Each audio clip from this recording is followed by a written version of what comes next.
Ladies and gentlemen, welcome back to Raiders Report, your go-to source for all things silver and black. I'm your host, bringing you the latest from the heart of Las Vegas, where the Raiders are battling through a season that's got more twists than a slot machine payout. Picture this, the iconic Allegiant Stadium, affectionately known as the Death Star, glowing under those Nevada lights, but right now, it's feeling more like a black hole for this team's early hopes. What a wild ride it's been so far. 7 weeks in, and the Pete Carroll era is off to a rocky start that's left even the legendary coach himself scratching his head. Have the Raiders lost their edge, or is this just a setup for one of those epic comebacks that define Raiders Nation? Stick around, folks, because we're diving deep into the drama, the stats, and what comes next. Let's kick things off with the main event from Week 7, a brutal showdown against those perennial AFC West powerhouses, the Kansas City Chiefs. Oh man, it was a tough one to watch. The Raiders got shut out 31-0 at Arrowhead Stadium, dropping their record to a disappointing 2-5. Now, the Chiefs are no slouches. They're the defending champs, led by that magician Patrick Mahomes, but this loss stung extra hard for Las Vegas. It wasn't just a defeat, it was a statement of how far the Raiders still have to go. Pete Carroll, the grizzled veteran coach who came out of retirement to steer this ship, admitted he's a bit stunned by the slow start. In his own words, shared with team reporter Levi Edwards, Carroll said, "I'm surprised we're not further along." And honestly, who isn't? This is a team with a storied legacy of rebellion and resilience, born in the gritty streets of Oakland, thriving through the glitz of Los Angeles, and now calling the entertainment capital of the world home. But 7 games in, and they're searching for answers. Now, let's break it down, starting with the offense, or lack thereof. Folks, if you're a casual fan tuning in, the offense is the unit responsible for moving the ball down the field, scoring those thrilling touchdowns where a player crosses into the end zone with the ball in hand. But for the Raiders, it's been more fizzle than fireworks. They've scraped together just 2 wins this season, a gritty 20-17 squeaker over the New England Patriots in Week 1, and another low-scoring affair, 20-13 against the Tennessee Titans in Week 6. Notice a pattern? 20 points in each victory. That's not the explosive output you'd expect from a team with weapons like star wide receiver Davante Adams, who's known for his silky routes and game-changing catches. Overall, Las Vegas ranks a dismal 28th in total offense, averaging only 276.4 yards per game. That's like trying to drive a Ferrari with a flat tire. The potential's there, but they're not getting anywhere fast. At the center of this storm is quarterback Geno Smith, reunited with Carroll from their successful days together in Seattle. Remember, Geno was a comeback king himself, earning Pro Bowl nods and leading the Seahawks to playoffs. But in silver and black, it's been a different story. Through 7 weeks, he's completing 65.8% of his passes. Not terrible, but for just 1,417 yards, 7 touchdowns, and a whopping 10 interceptions. Those picks are killers, folks. Interceptions are when the defense snags the ball mid-air, turning possession over and often leading to easy scores for the opponent. Against the Chiefs, it hit rock bottom. Smith managed only 67 yards through the air, no scores, and got benched in favor of backup Kenny Pickett. Pickett, the former Steelers first-rounder, came in and showed some spark, but it was too little, too late. Is this a quarterback controversy brewing?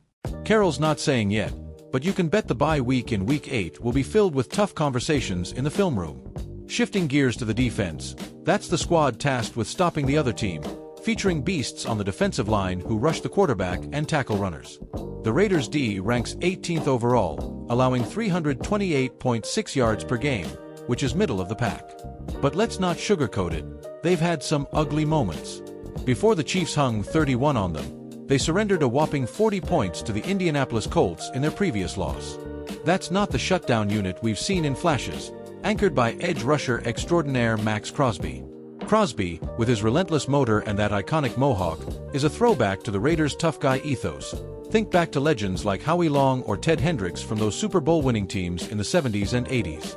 He's got 6 sacks already this season, leading the team, but even he can't do it alone. The secondary has been leaky, and injuries haven't helped. Cornerback Jacorian Bennett's been nursing a hamstring issue, thinning out the coverage. To put this all in historical context, let's zoom out a bit. The Raiders' commitment to excellence motto, coined by the late, great Al Davis, the visionary owner who turned this franchise into a symbol of defiance, feels a tad distant right now. Remember, this is a team with 3 Super Bowl rings, crushing the Vikings in Super Bowl XI back in 1977 with Ken, the Snake, Stabler slinging passes like a gunslinger, dominating the Eagles in 15 in 1981 under coach Tom Flores, and routing Washington in 18 in 1984, where Marcus Allen's legendary 74-yard reverse run sealed the deal. Those were the glory days, fueled by rivalries that still burn hot today, like the blood feud with the Chiefs, dating back to the AFL merger, or the mile-high battles with the Broncos, and those SoCal clashes with the Chargers. Fast forward to now, and this 2-5 start echoes some dark periods, like the 2006 season when they went 2-14, or the post-Super Bowl XXXVII slump in the early 2000s. Statistically, their current offensive yards per game is the lowest since 2018, when they averaged 268 under John Gruden's first return. Defensively, allowing over 30 points in back-to-back games hasn't happened since 2020. But here's a fun trivia nugget. The Raiders hold the NFL record for most penalty yards in a season, 1,358 in 2011, a nod to their rebellious spirit, though right now, they'd trade some of that fire for fewer turnovers. I caught up with a fictional Raiders superfan, let's call him Raider Rick from the Black Hole Tailgate crew, and he summed it up passionately. Man, we've been through worse. The move from Oakland broke our hearts, but we rallied in Vegas. Gino's got the arm, Pete's got the wisdom.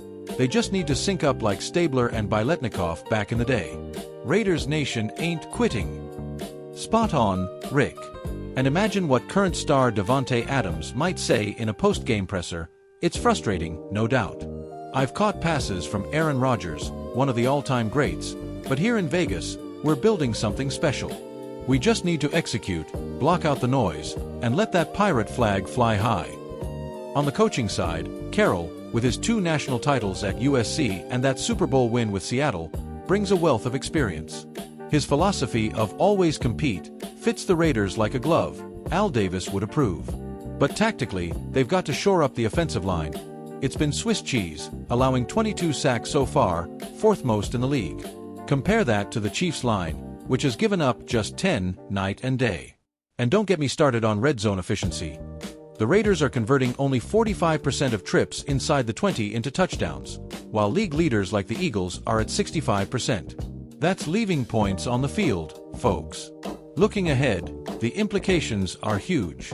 At 2-5, the Raiders are staring down the barrel of a tough AFC West, where the Chiefs are 6-1 and the Chargers are lurking at 4-3. Playoff odds?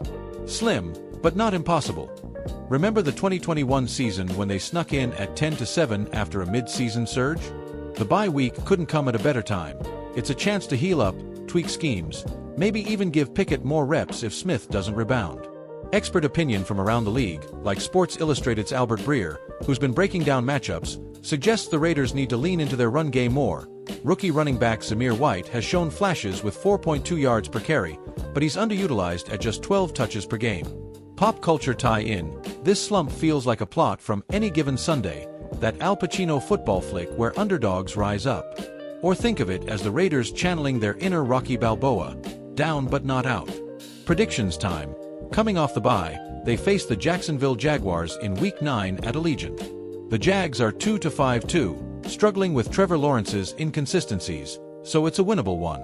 If the Raiders can force turnovers, their defense has only 5 interceptions all year, they could steal it 24-20. Long-term, if they split the next 10 games, finishing 7-10, it might secure a top 10 draft pick, maybe snagging a stud like Colorado's Travis Hunter to bolster the secondary. But if Smith turns it around, watch out, playoffs aren't dead yet.